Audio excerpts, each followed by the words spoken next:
So let's just take a moment just to relax our bodies and relax our hearts and our minds,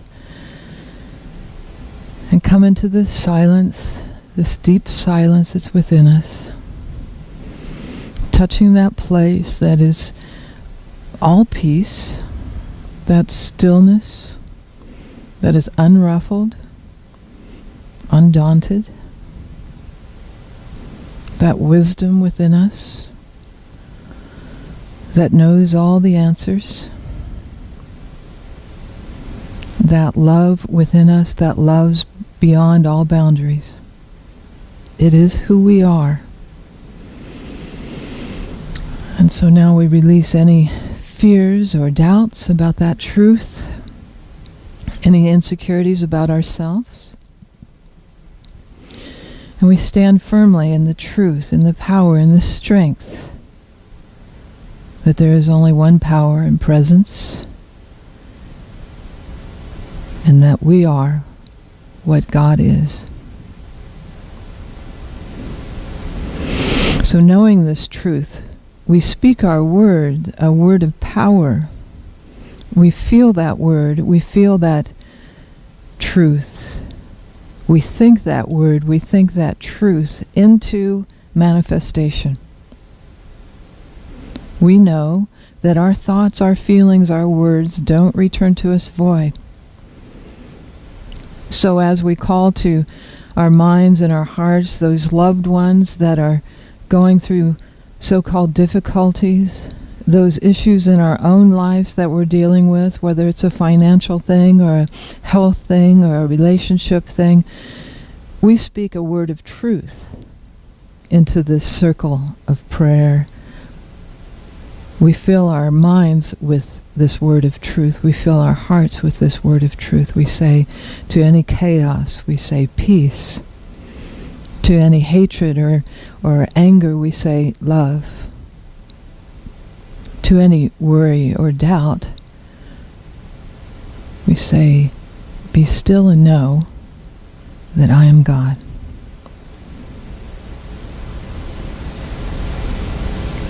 So I speak my word for each person here, that a greater realization of the light that they are is coming into manifestation right here and right now. That a greater awareness of the truth is coming into their minds. A greater feeling of all that God is coming into their hearts. Greater joy, greater peace, greater love, greater harmony, greater creativity, greater freedom.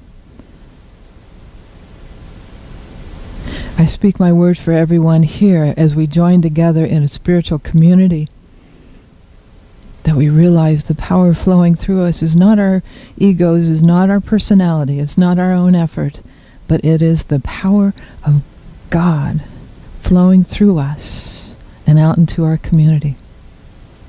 So we don't shrink back. We allow Spirit to speak through us. We don't hold back our love or our joy. We allow that joy and love to express through us. And I speak my word for every person who has written their prayer and placed it in this prayer box, that a release, just like a dove flying in peace and freedom, a release from any heaviness in their heart or their mind, knowing that that prayer is answered right here, right now. It's an amazing, awesome truth. And we stand in it this morning, and we give thanks for it. It just wells up within us to such a degree. We just say, thank you, God.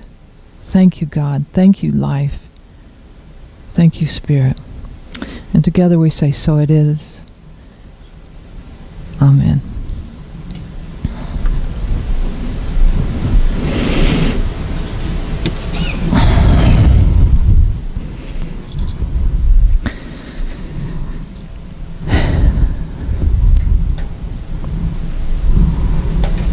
Well, good morning, everyone. It's good to see you again. Been away for a while.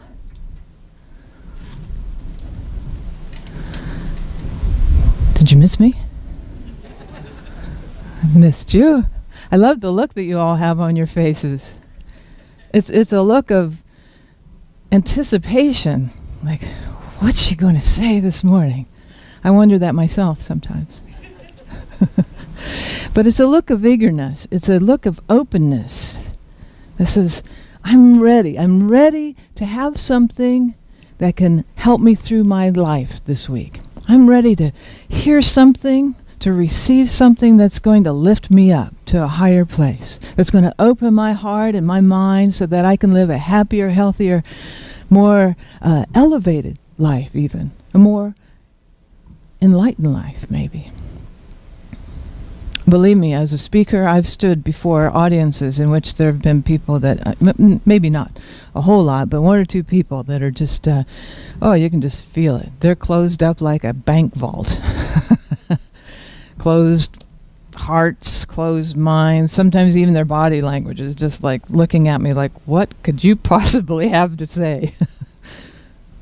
Just try and give me a new thought. Try and make me feel better about life. But that's their choice, isn't it? It's our choice whether to be open and receptive and open hearts and open minds or not. We always have that ability to choose.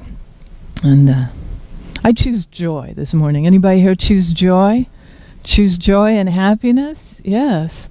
In fact, you might have seen my Facebook post not too long ago, but we used to believe that either you popped into this existence as a happy person, or you were just naturally born grumpy, But we found that that's not true, that our brains are highly plastic and highly receptive to change, and that we have the power and the ability to change that. We can choose joy and happiness. We have that ability. Isn't that great? So I choose joy and happiness. I choose love. Anybody here choose love? Oh, yes. I love color, and I love music, and I love nature and people and animals, and I love love, don't you? So I had to tell you that last week I had the opportunity to choose. We went to Palm Springs, one of our favorite places to go, and we do a lot of traveling, so we stayed in a lot of hotels. We know what we're looking for and everything, but we got to the hotel there, and in Palm Springs they call them resorts. They're hotels. But we got there, and the girl at the front desk, and I say girl because she was maybe 19. I don't know age anymore. I don't even know how old I am. So, but it looked like it was her first job, Remember that? Your first job, and she just wanted to do a good job, but she was so serious and just wanted to play by the book and didn't want to get in trouble, didn't want to lose her job.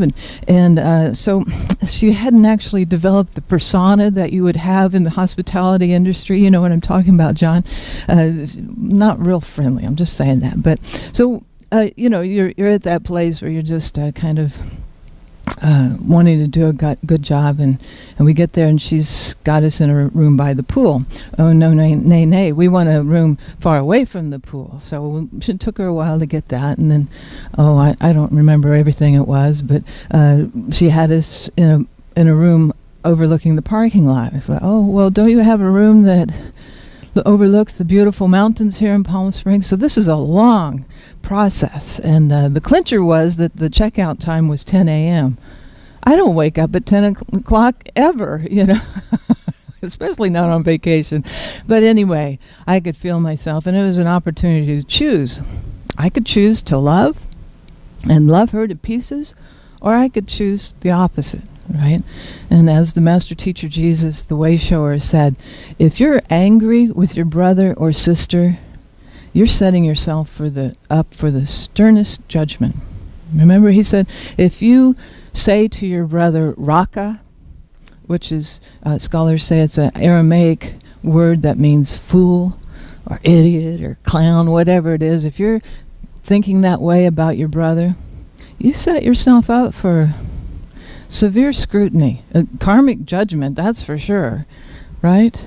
So our interactions and our relationships are an opportunity for us. They're like a mirror for us. That's obviously an opportunity for empathy.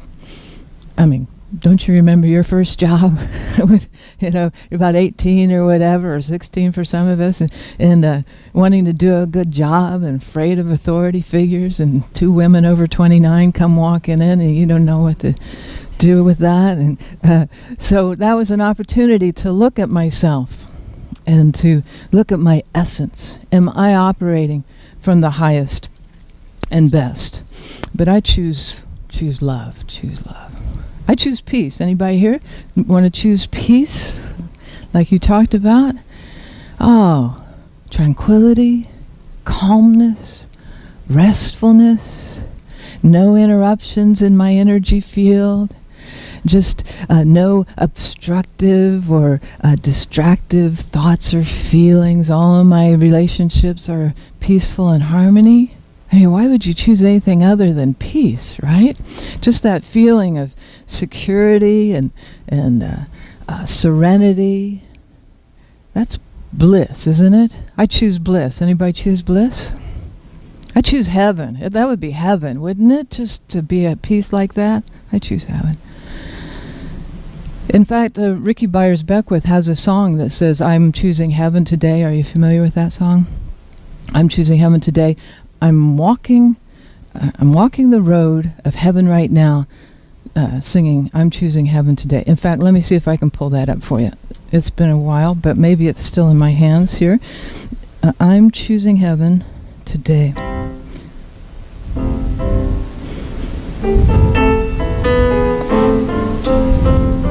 It goes like this.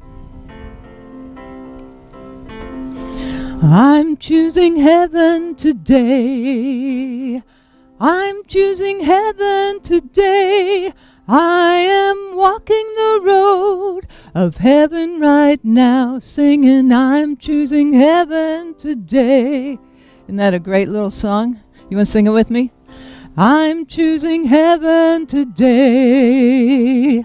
I'm choosing heaven today. I am walking the road of heaven right now, singing, I'm choosing heaven today. That's a good affirmation to take with us this week. One more time. I'm choosing heaven today. I'm choosing heaven today. I am walking the road of heaven right now, singing, I'm choosing heaven today. I am walking the road of heaven right now, singing, I'm choosing heaven today. Nice little song, isn't that? And we know that heaven isn't a location, that heaven is a state of consciousness, and that we can choose that state of consciousness regardless of circumstances. Isn't that amazing to think about?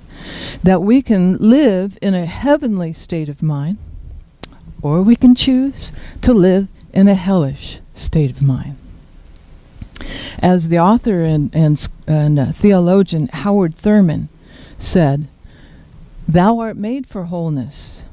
Body, mind, spirit, one creative synthesis, moving in perfect harmony within, without, with fellow man and nature all around, to make heaven where hell is found." That's why we're here.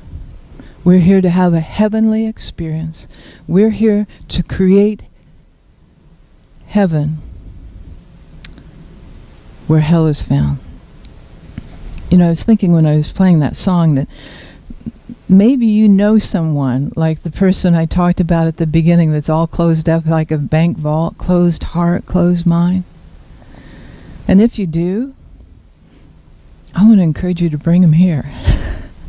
Bring them here. We'll surround them with love and peace and joy, and they'll begin to feel it. It'll begin to spill over onto them. Charles Fillmore said, the one who comes in daily contact with a higher order of thinking must take on some of it. And of course he was talking about us coming into daily contact, but you bring someone here, they'll come into contact with a higher order of thinking. They'll come into contact with a higher order of feeling and a higher order of believing and expressing and living life. So bring them here. Anyway, but we're talking about choosing the highest and best this morning. Do you want to know what helped me to incorporate choosing the highest and best in my life? What helped me was to open to the mysteries of the universe, the secrets of the universe. Because when you open to the secrets of the universe, you know what happens? You find out that they weren't secrets at all. We just haven't been looking for them. We haven't been looking at them. We've been thinking and believing that they were separate from us. But how could that be? And when you open to understanding more about God and life and the universe, you begin to understand yourself. Why? Because you're a reflection of all that God is. God's nature, the nature of the universe, is reflected in each one of us. We just don't see it. Because we as humans like to make things so complicated and kind of scary even. It's as if we're playing hide and seek with ourselves. It's like a baby. You know, a newborn baby isn't even aware that their hands exist, let alone what they're used for. And then one day, they discover their hands. You ever been around a baby that happens? They discover their hands and it becomes a journey into fascination. Well, in much the same way, life isn't separate from us. God isn't separate from us. It's attached. I guess I could use that word. It's attached much in the same way our hand is attached to our brain or our eyes. And when you allow yourself to observe life, and I'm not just talking about this external physical life, we observe that enough. But when you allow yourself to observe real life, then you begin to understand that there are universal principles at work. You begin to understand how you function and that you don't function separately from life and apart from life. You are life. You discover that what's seemingly out here is the same thing that's in here. I call it a consciousness of connection. Being connected to all life and becoming aware of that and reveling in it and celebrating this connection to all of life. So what does this have to do? What does opening yourself to the secrets of the universe have to do with choosing the highest and best? Well, when we're talking about the highest and best, we're not talking about something that's outside of ourselves. We're not talking about something that's separate, that's out there, that's unattainable, that we have to pull it to us, we have to work hard, we have to have it rain down upon us. And we're talking about the essence of who we are. Life is the highest and best. Yes, God is the highest and best. That's our true nature. So when people are talking about positive thinking as if it's some strange, bizarre behavior, positive thinking is the way of life. Joy is the way of life, yes. Peace is the way of life. Love is the way of life. Beauty is the way of life. Creativity, freedom, abundance, all that God is. Goodness is the way of life. It's negative thinking that's strange or bizarre behavior. But this goodness of life seems so foreign to us, seems separate from us and unattainable because we haven't been looking for it. We haven't been looking at it. And we know that what we see in life is what we're looking for. In Pam Grout's book, and that's a delightful book. I really encourage all of you to sign up for our book studies, and that Carol Ann's going to be leading. But her book, E Squared, 9 do-it-yourself energy experiments that prove that our thoughts create our reality. She's got 9 different principles, and one of the principles is the Volkswagen Jetta principle. Basically, what you devote your mind to expands. Have you ever been thinking about a car like a Volkswagen Jetta or a yellow car, and then you see them every place? Has that ever happened to you? That happened to me actually just a few weeks ago. You might remember a talk in which I gave when I said my life is like a Maserati. Do you remember that talk? Thank you. That's good. But I was talking about I consider my life to be a Maserati, so I want to take care of it. I want to fill it full of healthy, energetic fuels. I want to polish it up. I want to cherish it. I wouldn't want fear and anger driving in my Maserati. I don't want an undisciplined, temper tantrum throwing toddler to drive my car. In the same way, I want to be in control of my life. My life is a Maserati. The very day that I wrote that talk, we were driving on a residential street, and we came up to the stop sign, and the car in front of us was a Maserati. I've lived in this town 15 years. I've never seen a Maserati in this town. There it was.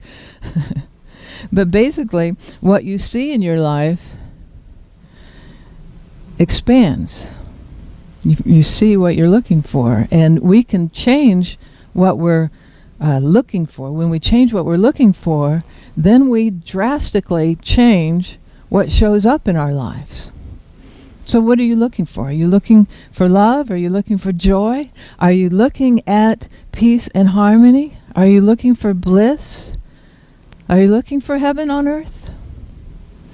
Because as you begin to choose those things, as you begin to devote your mind to those things, they expand in your life and begin to show up in your reality. But I want to be honest with you that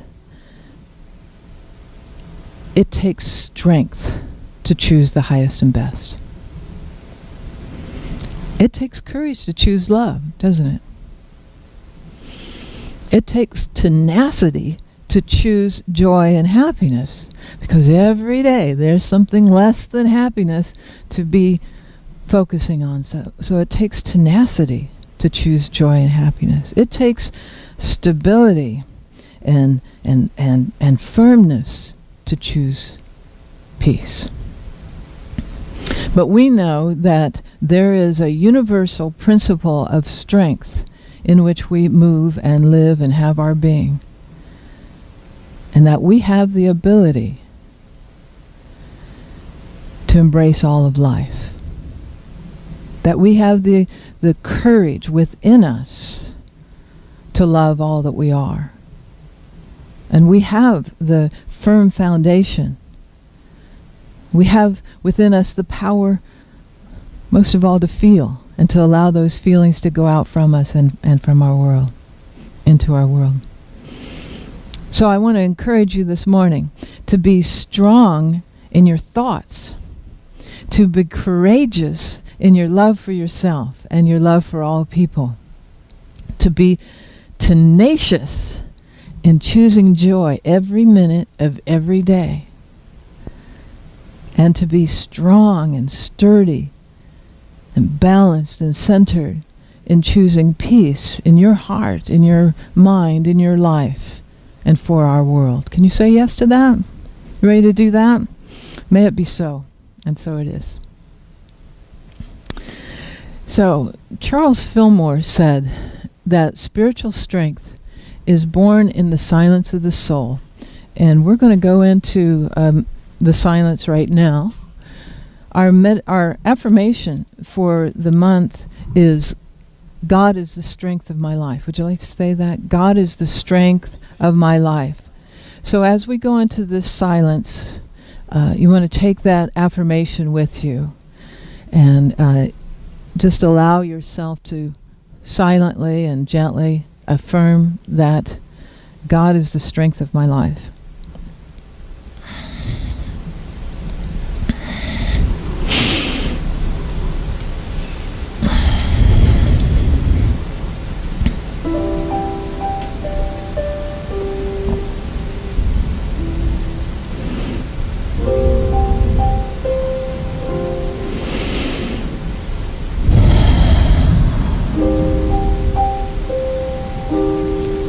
And as you silently affirm, God is the strength of my life, and hold that and feel it and realize it,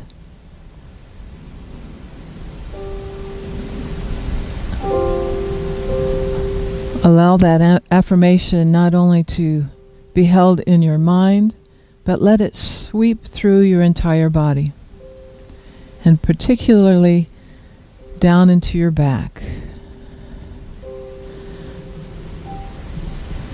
Affirming, God is the strength of my life, just as if you're becoming rooted in that strength.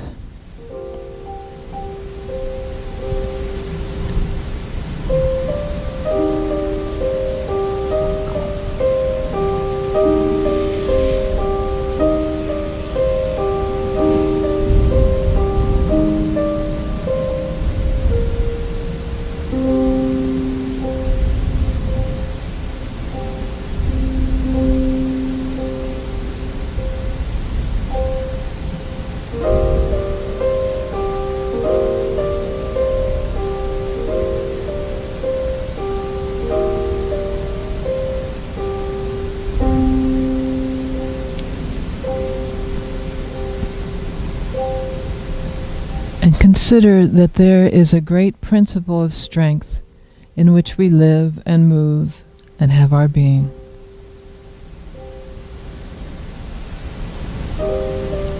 God is the strength of my life.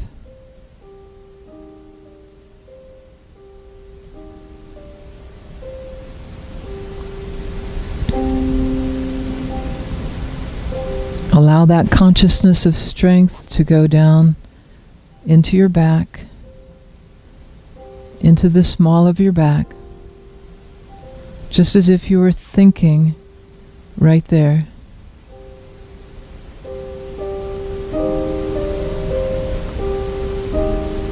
God is the strength of my life. Now let that consciousness of strength go down both of your legs and into your feet.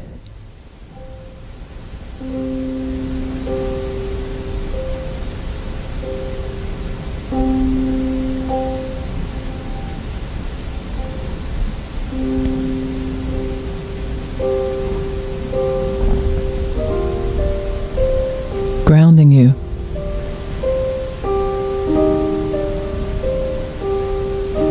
Supporting you.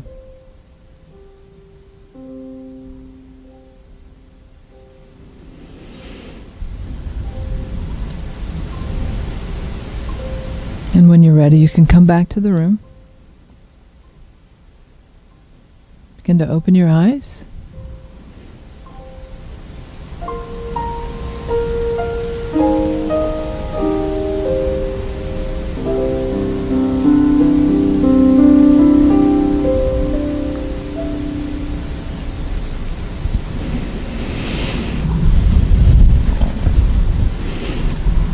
Good. That's actually a meditation from Charles Fillmore back in 1913. And